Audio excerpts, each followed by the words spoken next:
Un bon investisseur est un investisseur informé, un investisseur qui s'intéresse au monde qui l'entoure, à l'économie qui l'entoure.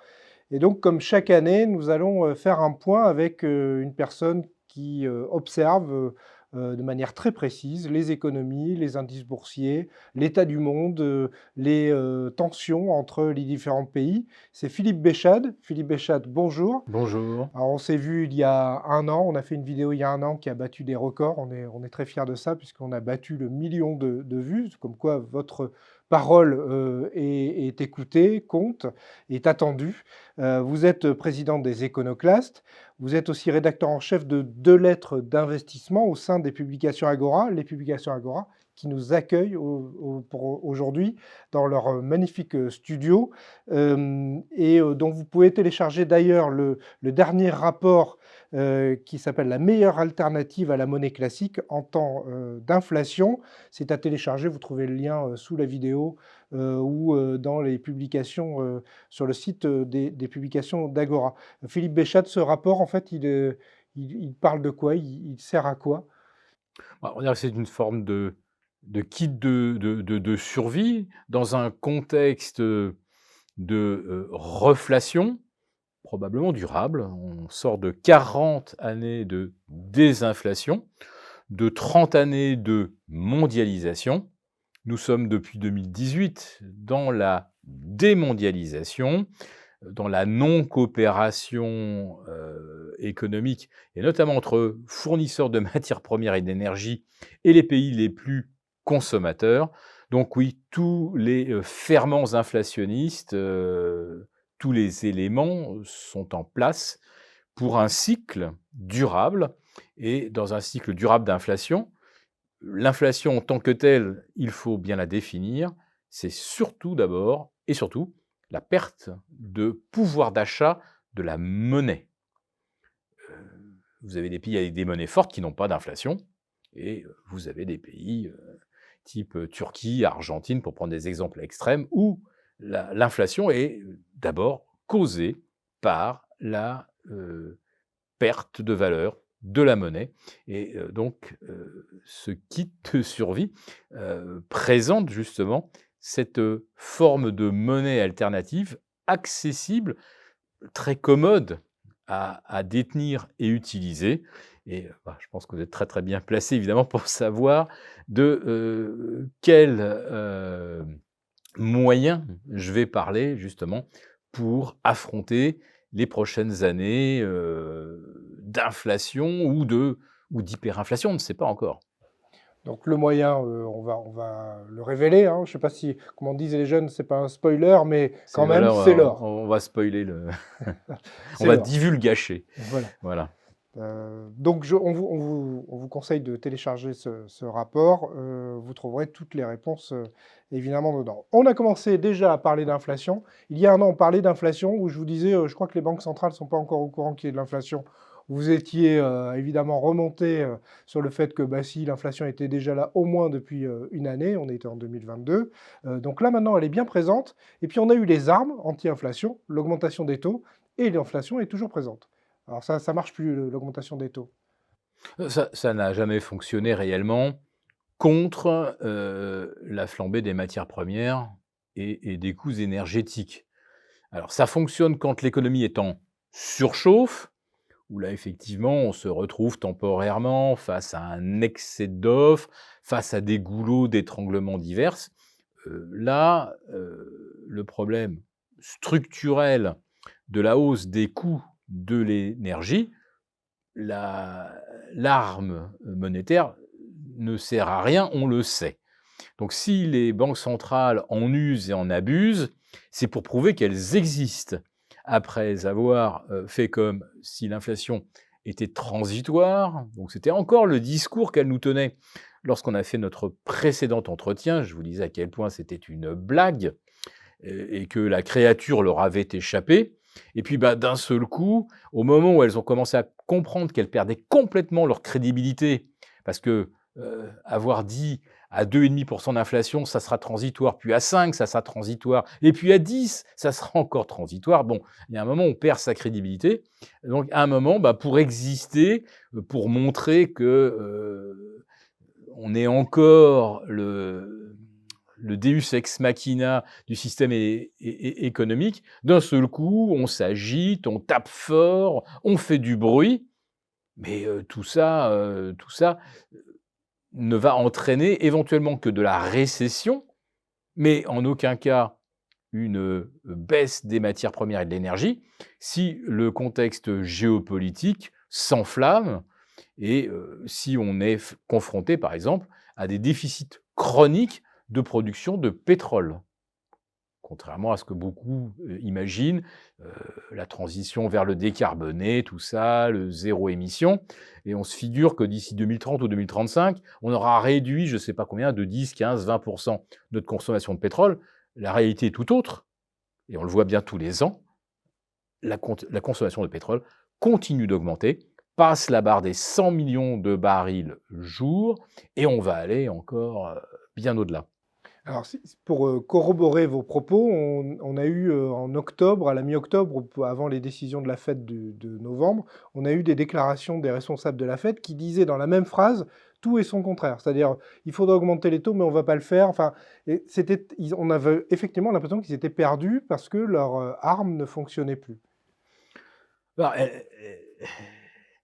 elle a fonctionné parce que le pic inflationniste est retombé, tout simplement parce qu'on avait eu une flambée qui n'a duré d'ailleurs que 15 jours, il faut s'en souvenir, après l'invasion de l'Ukraine. Les matières premières n'ont pas cessé depuis, tendanciellement, de rebaisser. Voilà.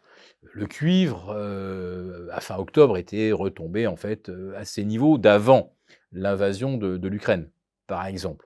Le pétrole, en revanche, lui, continue d'osciller de part et d'autre dès 98, et tout le monde prie pour qu'on ne franchisse pas, pour le Brent, les 98,5. Alors, pour une fois qu'on aura franchi la barre des 100, évidemment, ça fera la une du 20h, et voilà, l'histoire, ça sera joué.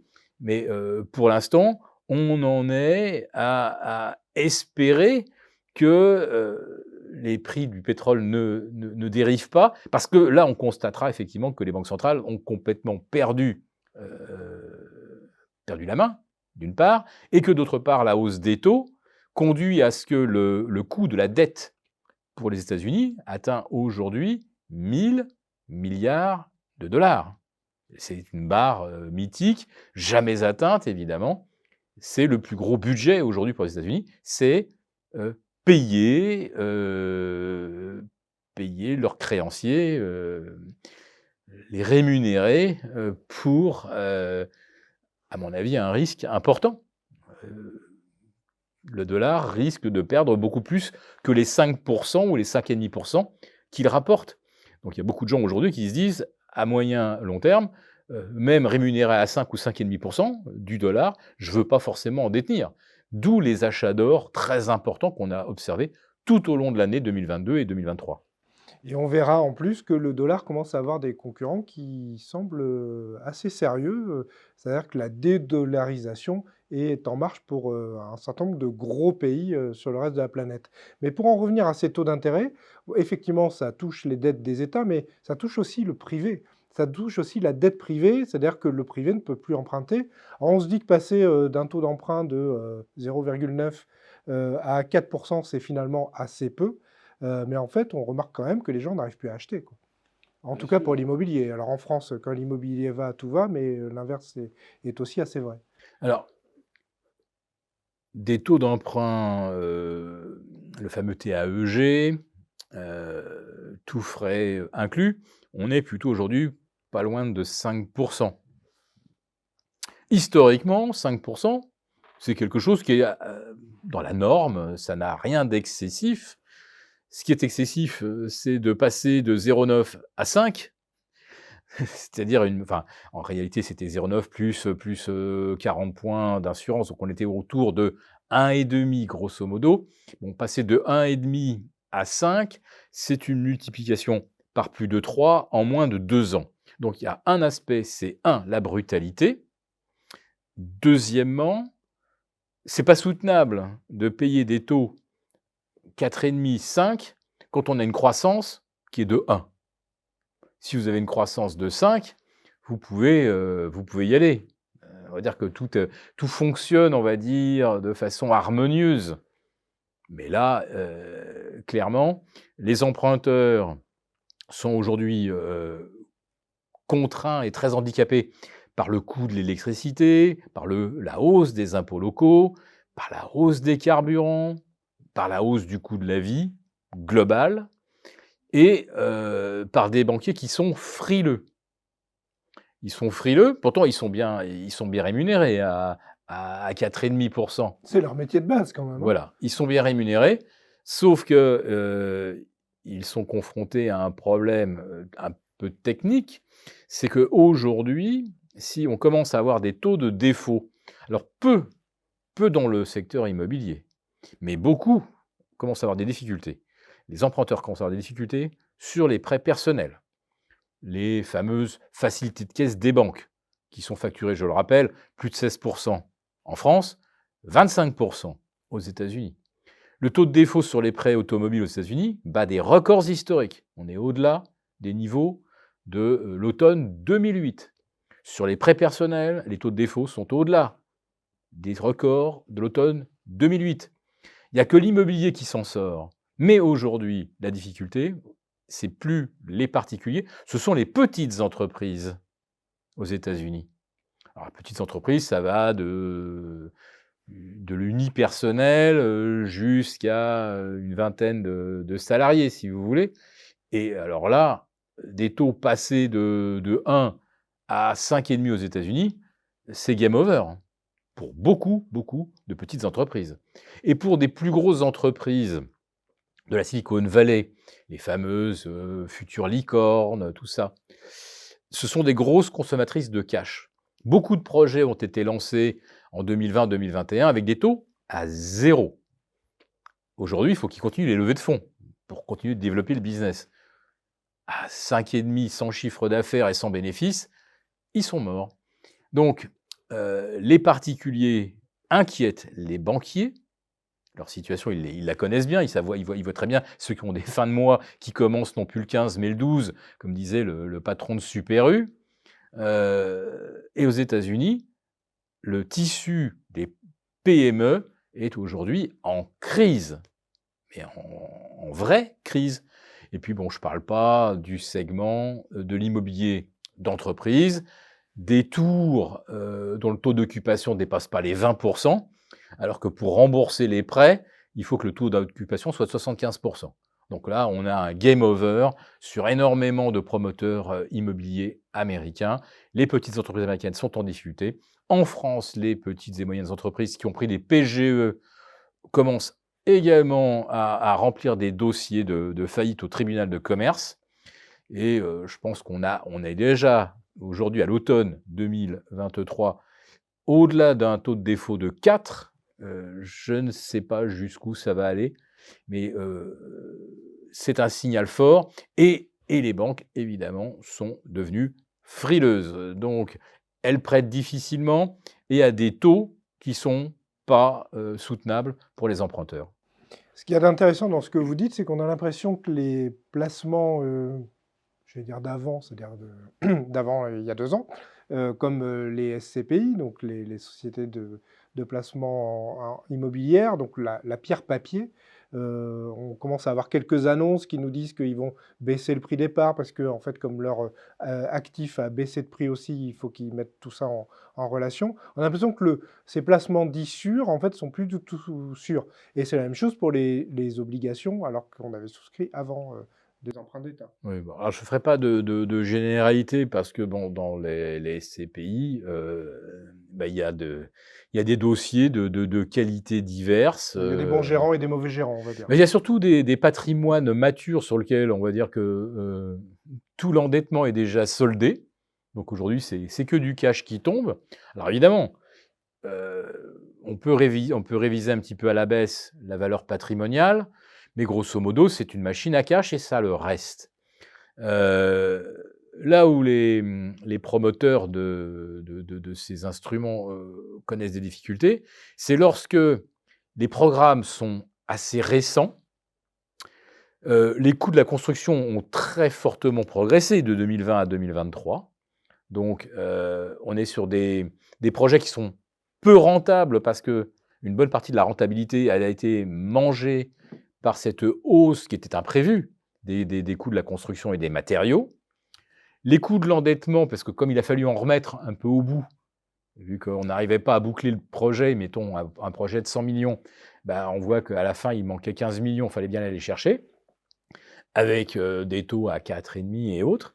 Ça modifie complètement la rentabilité.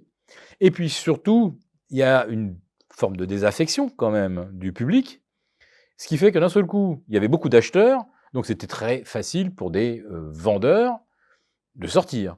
Or aujourd'hui, on se retrouve confronté à un problème de liquidité, c'est-à-dire qu'il y a beaucoup plus de gens qui se disent la valeur des parts commence à vendre, je vais sortir avant que ça aille encore plus mal.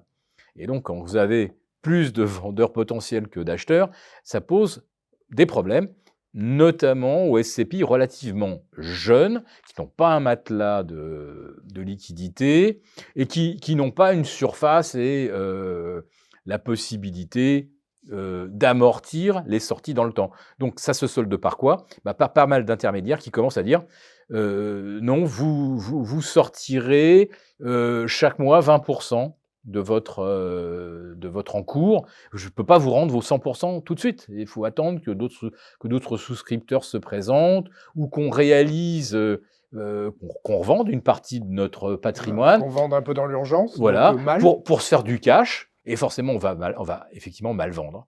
Voilà. Donc le problème, c'est un problème de valorisation pour certaines SCPI, pas pour toutes, je vous dis, celles qui ont déjà soldé tous les emprunts, ça reste des machines à cash, mais le problème de la liquidité, c'est quelque chose qui va être un problème étendu. Ça ne va pas se cantonner uniquement aux petites SCPI, même les gros vont devoir prendre des mesures. Et c'est très inconfortable aujourd'hui d'être gérant d'une SCPI, clairement. Et est-ce que les banques centrales vont finalement relancer ce qu'on appelle vulgairement la planche à billets, s'il y a un problème de disponibilité de la liquidité? Euh, elle réenclenche la planche à billets, elle réenclenche l'inflation. Mais quel est le pire des maux? On le voit bien, c'est pas l'inflation. Elles l'ont laissé filer. Hein, on en parlait dans notre dernier entretien. Elles l'ont laissé filer, nous ont balancé un narratif. La dette, elle est mangée de façon indolore par l'inflation. On est surendetté. Donc si on a de l'inflation, quelque part, ça réduit l'encours de la dette de façon, je le disais, indolore pour les émetteurs, pas pour les particuliers, hein, parce que quand la valeur de la dette commence à chuter, c'est votre épargne qui s'évapore. Il faut bien avoir conscience de ça. Notre épargne retraite, c'est de la dette d'État. D'ailleurs, peut-être dans certains fonds qu'on appelle dynamiques, un petit peu de dette d'entreprise, mais globalement, c'est des dettes d'État. Et quand on commence à avoir de l'inflation, ces dettes se dévalorisent, votre épargne se dévalorise, et en plus de ça, vous prenez l'inflation dans les dents. Donc clairement, vous êtes perdant sur les deux tableaux en tant que particulier, quand vous détenez de la dette dans un contexte inflationniste. Alors je vais poursuivre sur mes actifs qui sont réputés sûrs. Les derniers qui ont fait peur un peu à tout le monde sont les obligations, les emprunts d'État, les bons du Trésor, puisqu'on a vu que la faillite des banques californiennes, qui a été assez retentissante, était due à ça. C'est-à-dire que les banques californiennes avaient placé les actifs de leurs clients, notamment crypto exchange, en bons du Trésor américain à 0 ou 2% ou moins 0,2%. Elles y sont d'ailleurs contraintes, c'est-à-dire qu'il faut qu'elles aient des réserves, des quasi-liquidités réalisables instantanément. Réglementairement, elles ne peuvent pas faire autrement que de détenir ces instruments en garantie. Donc c'est même pas un choix, c'est pas une erreur. C'est pas une erreur de gestion, c'est pas les subprimes en fait. Absolument, absolument pas. Et là, on se retrouve avec des emprunts d'État, des bons du Trésor qui arrivent sur le marché à l'instant T après l'augmentation des taux, qui concurrencent leurs propres réserves. Et donc, les réserves deviennent invendables. Donc elles sont plus liquides. Ah, c'est pas qu'elles sont invrables, c'est Elles sont qu'elles ont vendables en perdant elles de la valeur. elles ont déjà perdu énormément de valeur. Enfin, il y a de la moins-value latente dans des proportions, je ne qualifierais pas de bibliques, mais en tout cas historiques, puisque, il n'y a pas d'exemple depuis même 1928, qui était, une période où il y a eu également un gros choc, sur l'obligataire. Il y a eu 94, mais est-ce qu'on vit depuis 3 ans, 3 mois et 3 semaines, si vous voulez, puisque l'effondrement du secteur obligataire a commencé en juillet 2020, heu, on est sur des pertes d'un ordre de grandeur absolument inconnu. C'est une sorte de 1929 de l'obligataire. Mais, c'est toute notre épargne retraite, nos assurances vie. Regardez, l'évolution de votre patrimoine, regardez ligne par ligne, combien vous perdez depuis 2020. Donc, il y a quelque chose de terrible. Enfin, et pour les banques, elles, contraintes de détenir ces quasi-liquidités sous forme de bons du trésor, et elles sont contraintes de les acheter aussi parce que les États ont besoin de placer leurs émissions. Donc ils contraignent les acheteurs. Moi j'ai pas envie d'acheter des OAT, si vous me demandiez ce que je ferais, Oui, vous avec. n'avez pas envie d'acheter de la dette américaine, vous? J'ai pas envie d'acheter ni de la dette américaine, c'est-à-dire du dollar dont je pense qu'il risque de se dévaloriser fortement si la Fed réenclenche la planche à billets. J'ai pas envie de détenir de l'euro qui est une monnaie totalement dysfonctionnelle.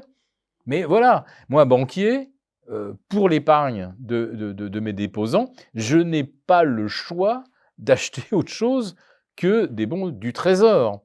Alors que vous avez des intermédiaires qui, eux, vous proposent des formes de livrets. On va vous servir du 4, du 5 ce qui là, effectivement, heu, crée un péril qui est un bank run pour partir, d'un établissement qui vous sert même pas 0,5, voire 0 de rémunération sur vos liquidités, vers un intermédiaire qui va vous servir du 4,5 ou du 5. Et qu'est-ce que font les family office? Mais jamais ils laisseraient dormir du cash à 0,5. Tous les très, très riches ont de l'argent qui travaille au minimum, au taux offert par des bons du trésor américains court terme, c'est-à-dire autour de 5,60. Et nous, on est à 0,5.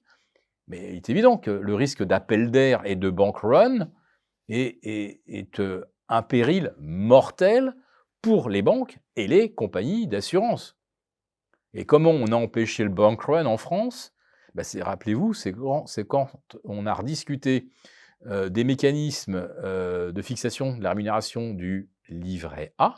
Ce mécanisme devait aboutir à ce qu'on ait aujourd'hui une rémunération d'au moins 4,25 et on a tout bloqué à 3 parce qu'on s'est dit: «Si ça va au-delà de 3, tous les gens, ils vont vider leur compte et ils vont aller sur le livret A» et les banques et les assureurs, pour vous rendre votre épargne, seront obligés de vendre des bons du trésor sur lesquels ils vont subir des paumes absolument phénoménal. Donc, vous voyez quand même, à quel point le point de rupture n'est vraiment pas loin, puisqu'on s'est dit que de passer de 3 à 4,25 sur le livret A, ça risquait de faire péter le système. Vous vous rendez compte? On parle de 125 points de base. Et de contrats et de livrets qui sont limités en volume, hein, aussi. Oui, oui, oui, bien sûr, mais le livret A, c'est pas fait pour des gens qui sont dans les family office, puisque à 10 millions et plus, eux, leur champ d'investissement, c'est, la planète et où y a-t-il des opportunités à 7, à 8, à 10 avec pas trop de risques. Alors, très bonne transition. La planète, en 2023 a beaucoup bougé, la planète économique aussi, notamment. Alors d'abord, on a, la Russie, qui est pourtant victime de sanctions, économiques occidentales assez sévères, en tout cas on pensait qu'elles étaient assez sévères, qui a l'air de s'en sortir extrêmement bien. Alors comment est-ce possible? Et pendant ce temps-là, l'Allemagne, s'en sort extrêmement mal. Donc comment est-ce possible? Alors, première chose, les sanctions, que l'on a décidé d'appliquer, ou plutôt qui ont été, décrété par la présidente de l'Union européenne, Mme Ursula von der Leyen, outrepassant complètement son mandat. Et elle semble avoir littéralement déroulé la feuille de route où les instructions délivrées par Washington, c'est vous sanctionnez, vous boycottez le gaz de pétrole russe. La réalité, c'est que tout le monde triche et que tout le monde bypass les sanctions. Enfin, j'ai cru lire qu'aujourd'hui, la Belgique importe plus de gaz russe qu'avant les sanctions. Les Allemands utilisent toujours du gaz russe, même s'ils disent Oui, qu'ils alors n'en c'est utilisent pas. le gaz russe terrestre, ils ont quand même perdu Nord Stream. Hein. Mais ils en ont d'autres. Alors oui, il y a un tuyau qui vient maintenant de Norvège. Voilà, c'est grosso modo 45% du gaz passé par Nord Stream, et aujourd'hui 45% du gaz vient de Norvège. Mais ça ne suffit pas, évidemment. Il faut rajouter du GNL, et le GNL américain coûte 5 fois le prix du gaz russe. Donc les entreprises allemandes ne sont plus compétitives.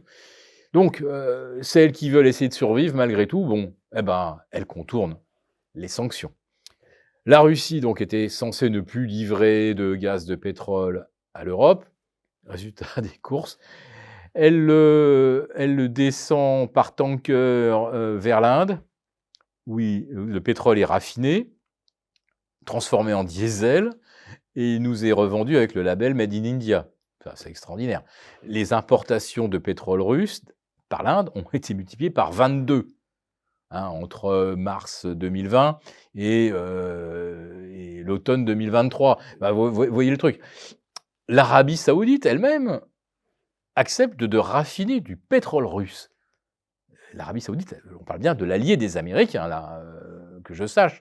On parle du pays qui est à l'origine des pétrodollars, qui, depuis 1973, permet aux États-Unis, finalement, de se financer sans faire le moindre effort, en captant l'épargne de la planète, et parce qu'on est forcé d'acheter du dollar pour ensuite acquérir du pétrole. C'est un système qui a été donc instauré par un partenariat arabo-états-unien. Et aujourd'hui, cet allié des États-Unis importe du pétrole de Russie et le raffine et accepte de vendre son pétrole en yuan à la Chine. Quand on parle de basculement, voilà, on est absolument en plein dedans. Donc, tout le monde contourne les sanctions, tout le monde triche. Et globalement, des pays comme l'Inde et d'autres BRICS se contrefichent totalement des sanctions américaines. Et qu'est-ce que fait la Russie maintenant qu'elle est coupée, par contre, de l'industrie allemande, de l'industrie française? Pratiquement toutes les entreprises ont fermé leurs filiales, ont revendu leurs outils industriels à la Russie. Et là, de quoi s'aperçoit-on? Que la vraie richesse, c'est pas de prétendre être un bureau d'études qui va, je ne sais pas, produire des tas d'inventions géniales, des consultants à 2 ou 3 000 € par jour. Parce que c'était ça, en fait. L'idée qu'on avait en France à l'orée de l'an 2000, c'était on délocalise notre industrie et on garde les cerveaux en France. Et on va faire des trucs géniaux. Résultat des courses, on n'a rien inventé de génial.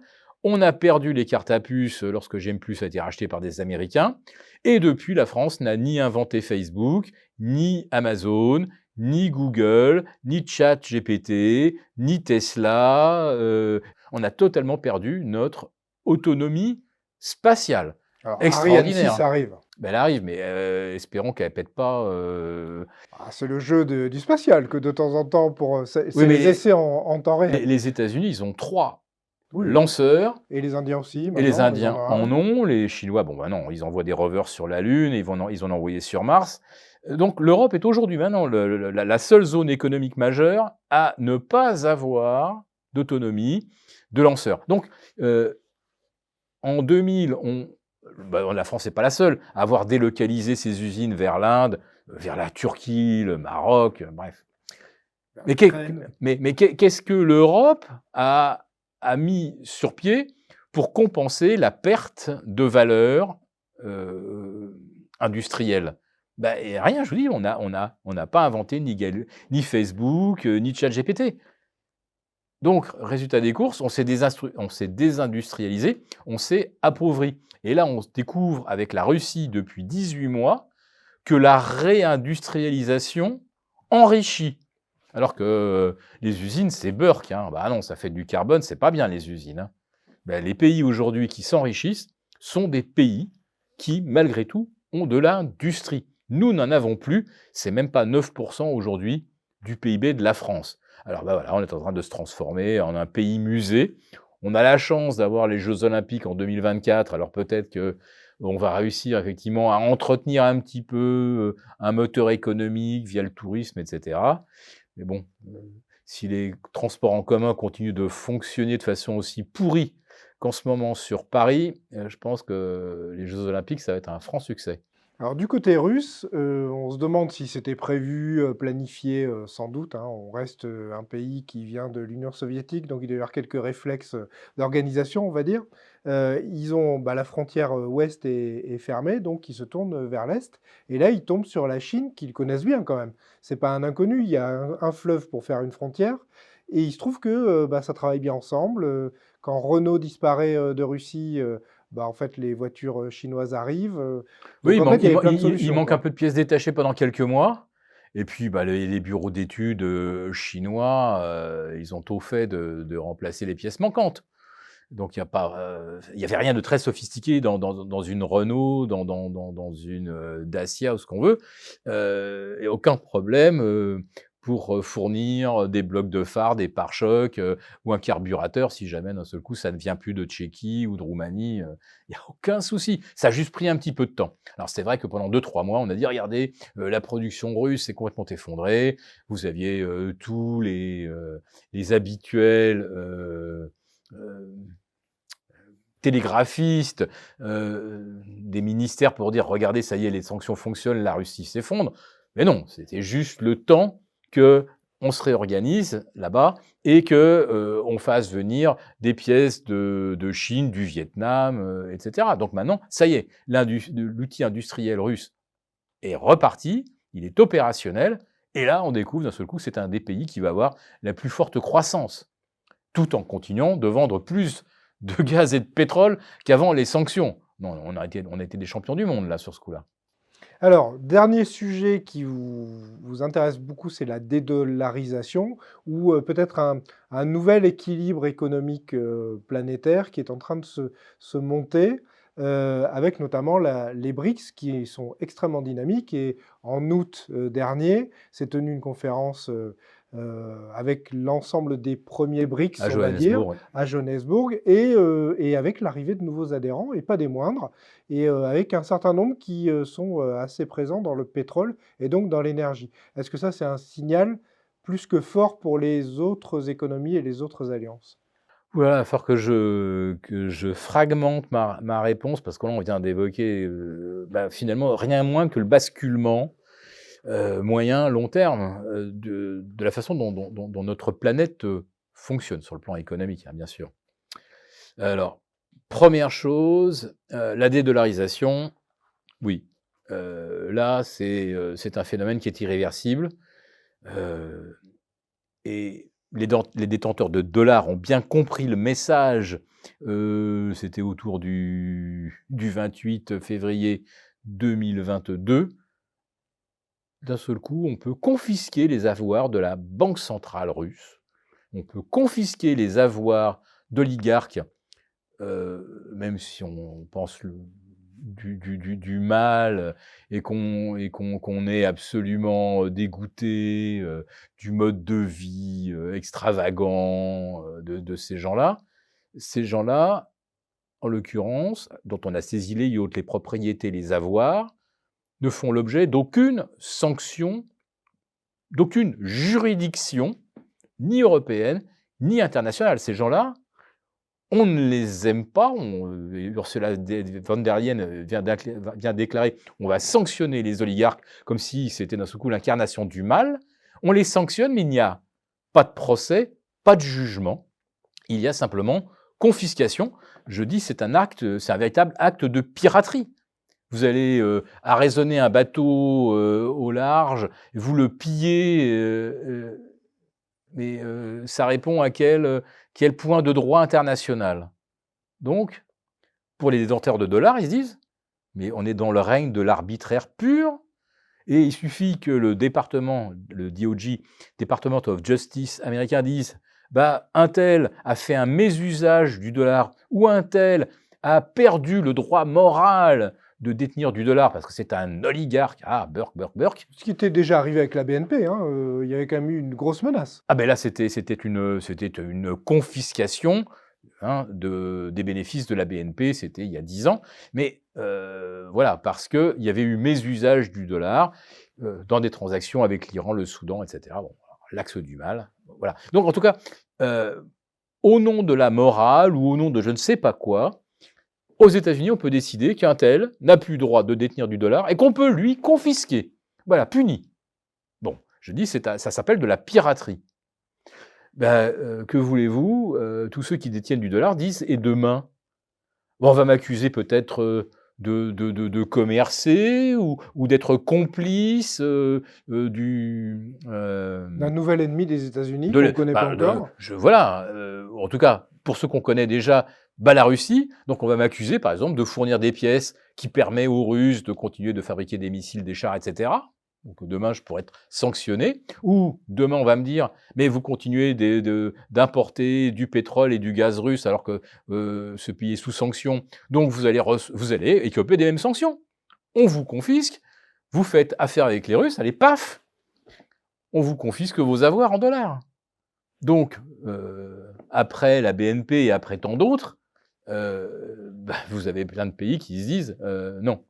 Détenir une monnaie dont on peut être délesté par une décision complètement arbitraire, unilatérale et hors cadre de toute loi commerciale internationale, on ne veut plus détenir cette devise. Et c'est un raisonnement que l'on peut évidemment comprendre. Sauf que cette monnaie, tout le monde l'accepte, ou presque. Pour l'instant, elle est effectivement acceptée parce que 50 années d'usage, 2023, on est effectivement sur un cinquantenaire, on a pris des habitudes. Mais on va progressivement se déshabituer. Le yuan, mi-octobre, est devenu la 2e devise commerciale sur la planète. Qui est devenu la 3e? C'est l'euro, bien sûr. Mais peut-être que d'ici 10 ans de dédollarisation, on arrivera peut-être à un moment où le dollar perdra aussi sa suprématie, comme la livre avait perdu la sienne au milieu des années 30. Voilà, et le franc or qui était leader jusqu'à la fin de l'époque Napoléon III, ensuite détrôné par la livre, puis le dollar, et peut-être que ce sera le yuan.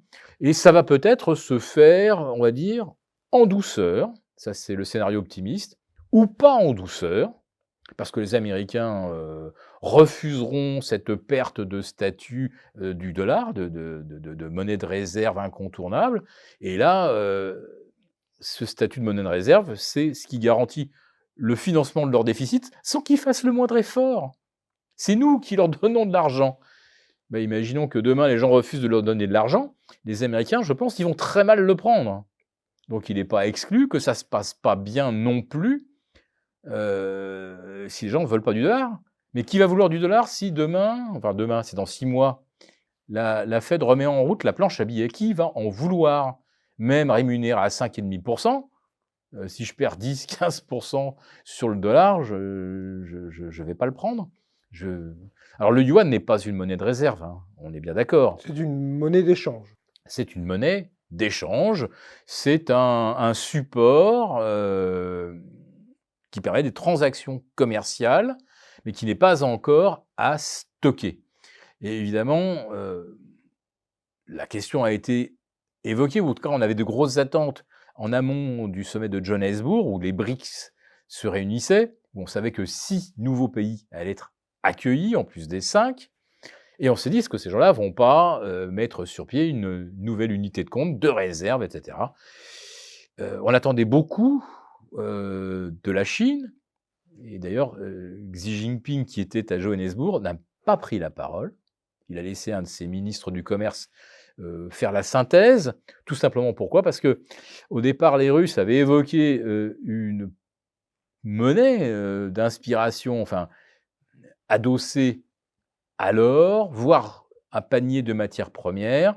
Donc, on va dire que les Russes ont essayé ils ont lancé un ballon d'essai, et on va dire que la Chine a montré qu'elle n'était pas pressée de mettre sur pied le concurrent direct du dollar. Et je pense que pour des questions techniques, c'est extrêmement compliqué, effectivement, de réunir des pays autour d'un standard or, alors que leur taux de détention de stock d'or par rapport à leur masse monétaire n'est pas du tout équivalent.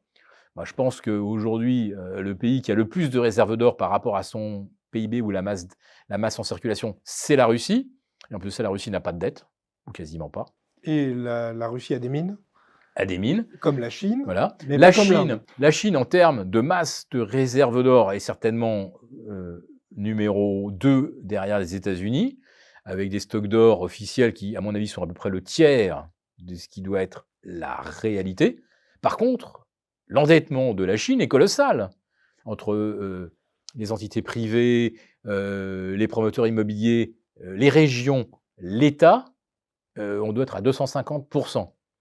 Donc, la Chine, beaucoup d'or, mais extrêmement endettée.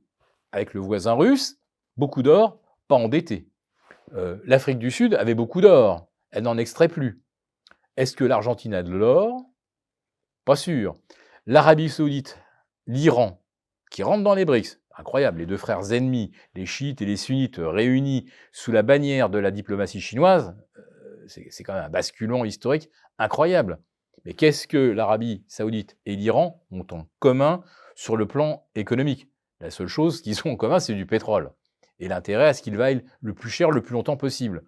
Mais on voit bien que ça va être très très difficile de faire discuter les Iraniens et les Arabes en disant « Bon, bah maintenant, on fait une devise et vous allez vous servir de la même ». Et les deux n'ont pas la même vision des choses. Donc ça va être très très Ils n'ont compliqué. pas les mêmes libertés en ce moment. Voilà. Il y en a une qui est sous Donc tout le monde peut embargo. s'entendre sur le fait que le yuan est la monnaie par laquelle on va faire des transactions, tout comme le FMI, quand il avance de l'argent à un pays, il avance une monnaie composite qui s'appelle, ça s'appelle des DTS, mais c'est pas une monnaie de réserve. C'est juste un instrument dont on se sert temporairement. Donc le yuan, pour l'instant, a ce rôle-là. Il n'y a pas que les BRICS qui utilisent le yuan, puisque même Total a acheté du pétrole à l'Arabie Saoudite en yuan. Oui, absolument. Et le yuan et les transactions sont assez accessibles pour du commerce international depuis Londres. Pour l'instant, pas depuis Paris. Voilà, donc il faut être assez précis. Donc, créer une future monnaie concurrente du dollar, ça ne se met pas en place comme ça du jour au lendemain, c'est compliqué. Les pays adhérents, donc il y en a 11 maintenant, j'ai l'impression qu'on revient un petit peu au noyau de l'Europe à l'époque où on a conçu l'euro. Mais je veux dire, tout le monde ne chose pas du 42. Et ce problème de l'Europe, entre l'Europe du Sud, l'Europe du Nord, avec des disparités déjà très importantes, au sein des BRICS, on a à peu près ce même genre de disparité entre un pays qui est au bord du gouffre, qui s'appelle l'Argentine, et un pays qui aujourd'hui a une situation économique qui est peut-être celle qui est la plus proche de l'optimum, c'est-à-dire beaucoup de ressources, un commerce extérieur excédentaire, pas de dette, mais un pays qui est en guerre et boycotté. Vous voyez. Donc, qu'est-ce que ça veut dire? Ça veut dire que, par exemple, la Russie est coupée de l'Occident et doit aujourd'hui passer par un système de clearing, c'est-à-dire de règlement-livraison pour les transactions internationales, qui est aujourd'hui chinois. Voilà. Donc, vous voyez qu'il y a beaucoup, beaucoup de choses à régler. Le dollar n'est pas encore détrôné en tant que monnaie de réserve, mais en tout cas, clairement, ce n'est plus une monnaie qu'on a envie de détenir. Et si ça se trouve, le dollar, aujourd'hui, va se retrouver, lui aussi, cantonné un petit peu à cette monnaie qui ne sert uniquement qu'aux transactions pour des achats de matières premières, de pétrole. Et s'il perd son statut de monnaie de réserve, je le répète, pour les États-Unis, c'est game over. Est-ce que vous qui connaissez bien les nouvelles routes de la soie, donc ce document Oui, qui, je les ai un peu parcourus, oui. oui, ce document qui prévoit, c'est le plan de la Chine pour les années à venir, est-ce que ce qui se passe aujourd'hui avec les BRICS, ça fait partie de ce discours-là, de cette feuille de route-là? Alors, les routes de la soie, c'est un projet très très onéreux, on va dire. Heu, mais c'est un projet aussi, qui a permis aux Chinois, qui a rallié pas mal de monde, hein, à ce projet, qui a transformé la Chine en créancier de tous les pays qui voulaient se développer, acquérir des infrastructures pour permettre justement d'interagir avec la Chine. C'est quoi ces infrastructures? Portuaires, aéroportuaires et puis routes ou voies de chemin de fer pour aller de, la mine jusqu'au port d'où, partiront les matières premières, achetées par la Chine. Donc la Chine a financé beaucoup de choses et tout ne s'est pas avéré rentable. Donc il y a eu beaucoup, on va dire, de déception ou de pertes sèches. Notamment, bah, on voit le Sri Lanka qui est en faillite, on a eu aussi, les îles Marshall, qui ont été surendettées, la Papouasie-Nouvelle-Guinée, là aussi la Chine a financé des ports, des autoroutes, des aéroports.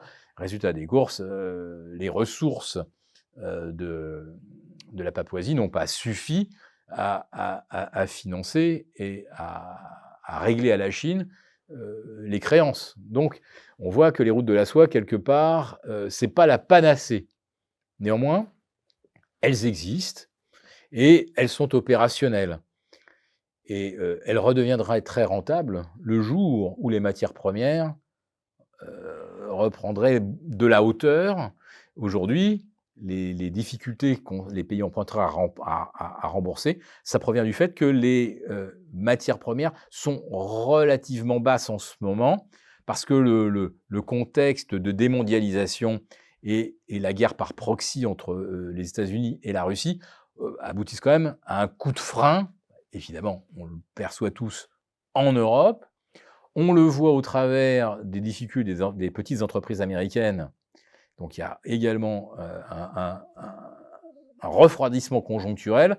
Donc pour l'instant, ça a permis en tout cas aux matières premières de rebaisser et c'est ce qui a beaucoup participé au fait que l'inflation est revenue de 10 à 5. Mais si demain, les matières premières se remettent à flamber, alors le pari des routes de la soie redeviendra un vrai pari gagnant. Oui, parce on est en train de voir, hein, le palladium, par exemple, qui pourtant est produit quasiment exclusivement par la Russie dans le monde, est très faible. Les autres matières premières sont pas très élevées. Ça aussi, c'est la preuve que l'industrie doit pas aller si bien que ça, ou que l'économie mondiale ne va pas aussi bien que ça par rapport à la bourse. Parce qu'évidemment, si on regarde les indices boursiers, on se dit que tout va bien. Alors comme, la plupart de ces matières premières servent de sous-jacent à des marchés dérivés, des contrats à terme. Alors les producteurs, vendent ou prévendent leur production à un prix prédéterminé, donc dit prix couvert. Quand vous anticipez qu'il y aura effectivement moins de demandes de la part de l'industrie allemande, moins de demandes de la part de ce qui reste de l'industrie française et que l'Italie, ça va pas très, très fort non plus, bah, vous vous dites, j'ai tendance à anticiper un moment, un coup de moins bien, de moindre demande. Donc, c'est en fait les marchés à terme qui reflètent des anticipations. Mais la réalité des matières premières est tout autre. Il manque pratiquement 10 d'argent pour satisfaire la demande. Entre ce qu'on extrait et ce qu'on recycle, la production d'argent est déficitaire. La production de lithium est déficitaire. La production de cobalt, il n'y a qu'un endroit où quasiment dans le monde, c'est au Congo, dans des conditions épouvantables. On est bien sûr sur une production déficitaire. Donc aujourd'hui, les matières premières reflètent simplement l'image mentale que se forment les spécialistes de la conjoncture, etc. Mais dans la réalité, les besoins, et notamment pour assurer la transition énergétique, Ça a été calculé par le BRGM et le CNRS en France. D'ici 2035, il faut tout simplement doubler la quantité de cuivre produite dans le monde. La doubler. Identifier un gisement avec une teneur suffisante pour qu'il soit rentable.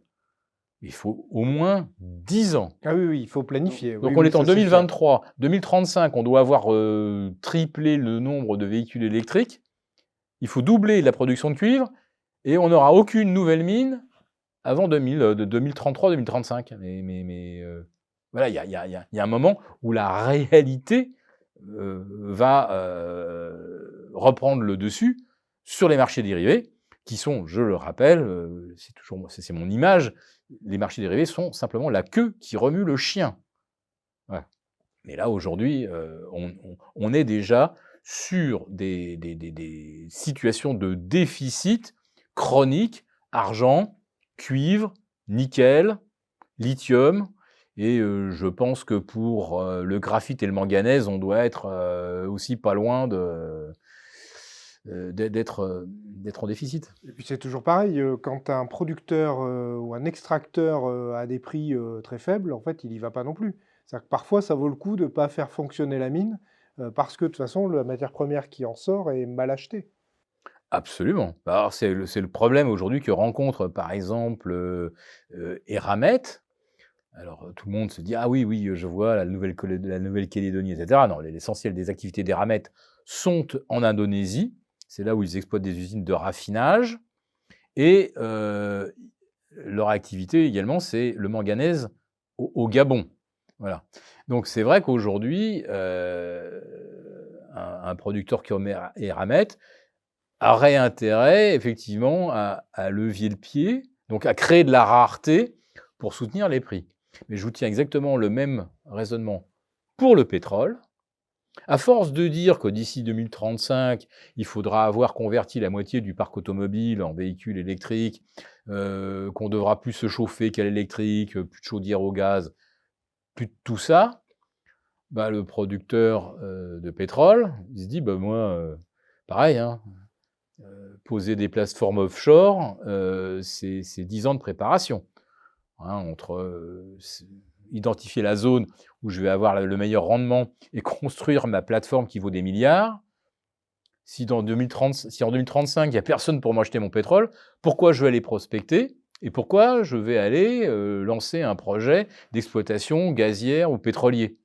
Donc tout le monde, aujourd'hui, a arrêté d'investir dans la prospection pétrolière. Or, la réalité, on en parlait au début de l'entretien, c'est qu'on a passé la barre des 100 millions de barils jour consommés dans le monde, mais on va atteindre 103 en 2024, 105 en 2025, et d'après l'OPEP, on va continuer d'avoir une hausse de la demande de pétrole, jusqu'au jour où on aura fabriqué assez d'éoliennes. Mais en attendant qu'on ait tous ces mâts et tous les panneaux photovoltaïques, il va en falloir du pétrole pour produire et faire fondre le métal qui permet de construire les mâts d'éoliennes, les armatures qui soutiennent les panneaux photovoltaïques, etc. Enfin, Faire du verre. faire du verre, tout ça va nécessiter, pour décarboner, d'avoir d'abord recours au carbone. Et en fait, nous, on est un petit peu aveuglés par ce rouleau compresseur, c'est presque une propagande, hein, dans ces proportions, de on décarbone, on décarbone, on décarbone, mais ça marche que chez nous.